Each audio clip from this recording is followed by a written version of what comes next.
Welcome to Budget in a Book. This is one mom's journey to stretch every penny for my family now and for our financial future. So today I'd like to walk you through my budget in a book and show you how I keep track of all of our monthly spending as well as our financial goals. So this book here was purchased from Target for about $10. And in this book, I have different structures and systems in place to keep track of all of our monthly spending. So you'll notice that in my book, I have different colored tabs, and these tabs represent different parts of our spending. And so I'm going to show you what each of those tabs look like and what information I keep there. So the first set of colorful tabs are the blue tabs. These tabs link to our checking account. And so this represents all of the money that we have come into our budget each month, as well as all of the money that we spend. So at the beginning of the year, my husband and I sat down and we thought through our goals and our priorities. We looked at last year's budget and discussed what went really well and what are some areas that we could tweak. And we set priorities for ourselves for this year. We also set our yearly budget.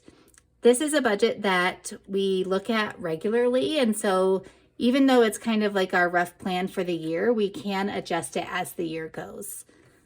The third tab is probably the most important tab in this entire book. This tab is where I keep track of everything that we spend within a month, as well as what we've allocated for each of those areas. This includes things like groceries, gas, our entertainment budget, clothes that we need to buy for our kids. Anything that we spend within a month, I keep track of here. The fourth tab is our utilities tracker. This is where I like to keep track of what our utility bills are month to month. I like to do this because it allows me to look back in previous years and to start to look at trends over time. So for instance, I could look back in May of 2023 and see how much we spent on utilities that month compared to May of 2024. And the last tab in this blue section is our extra side gigs. So any money that we earn outside of our normal paycheck, for instance, if my husband does a landscaping job or something outside of our normal everyday job, we keep track of that extra side gig money here.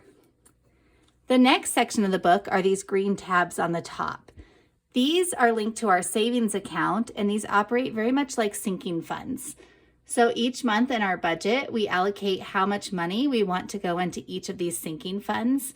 However, it's just one savings account, but I keep track of how much for each of these sinking funds we have in that savings account. So the first part of that sinking fund is our house projects.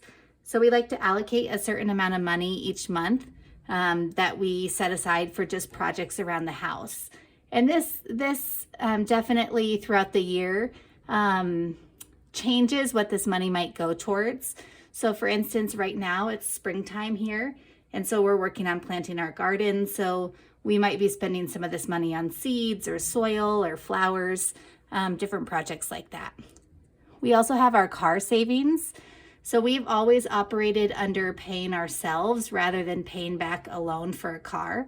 So each month we set aside a certain amount of money in this sinking fund so that once the day comes that we do need to purchase a car, hopefully we'll have enough money in that sinking fund in order to just buy the car. The third one is vacations. So we like to budget for that throughout the year. Health is a big one for our family. So this is any money that we need for doctor's appointments or medicine, or if we have a medical emergency that we need to pay for, we save for that throughout the year. We like to save for Christmas throughout the year so that once Christmas rolls around, we already have some money saved for Christmas presents. We're a fairly large family. We have 5 kids. So we like to set aside a certain amount of money in order to buy several memberships throughout the year. So this might include like a membership to the zoo or a pool pass, and that's more economical for us than just paying individually each time. And it gives us some fun things that we can do as a family. Our kids do go to a tuition-based school, so we set aside money for tuition cost. Extra giving is a really important one for my husband and I, and one that we feel really strongly about having in our budget. We like to have money set aside in case needs in our community come up, or needs in our family or our friends. So for instance, if we have a friend in the hospital, or if our church is doing some sort of fundraiser where they're collecting backpacks for schools in August, we like to have money set aside so that we can participate in those types of giving. One of our blue tabs that I showed you earlier was for extra income, any extra side gig money that we earn. So anytime that we earn extra income, we like to set aside a certain percentage in order to be able to pay taxes. And the last one is utility savings. So as I showed you on the blue tab, I keep track of our utility bill month to month, and our house is on solar. And so 9 to 10 months out of the year, our solar system is able to generate enough electricity to almost cover all of our electricity needs. And many times during those months, we actually have budgeted more money than we end up spending. So anytime there's any extra money left over that we didn't end up spending in those months, I like to put it into this sinking fund in order to help cover the cost on the months where our solar system is not generating enough. That's usually in December, January, February. And so then those months I'll have money set aside to help cover that difference in our utilities. So that covers all of the sinking funds, our green tabs. The next set of tabs is our yellow tabs. And so our yellow tabs here actually correspond to a rental property we own. And so we have a separate checking account for the purpose of that rental property. And in that checking account is where we keep any rent money that we've collected. It's also where we set aside money for taxes and insurance, as well as a sinking fund for maintenance. So we like to keep all of that separate than our monthly, every month budget. And lastly, in our book, we have our red tabs, and these correspond to our goals.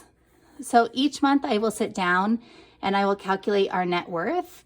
I like to keep track of that on a monthly basis so that we can celebrate the growth that we've made and really be working towards our financial goals.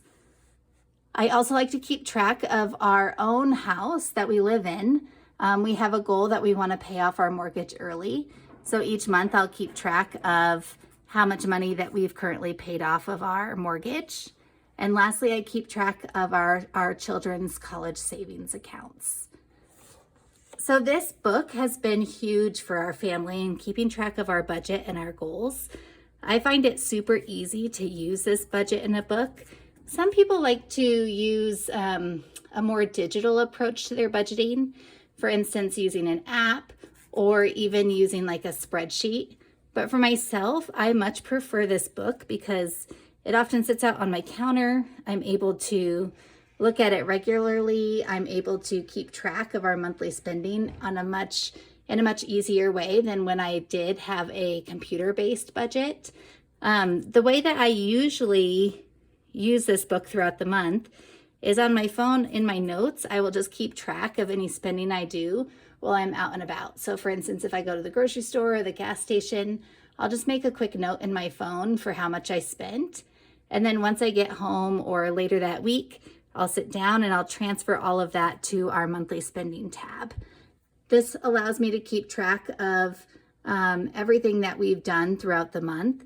And at the end of the month, I'll sit down and I will kind of balance out our budget. I'll add up all of our totals. I'll look to see if we definitely stayed within our budget that month.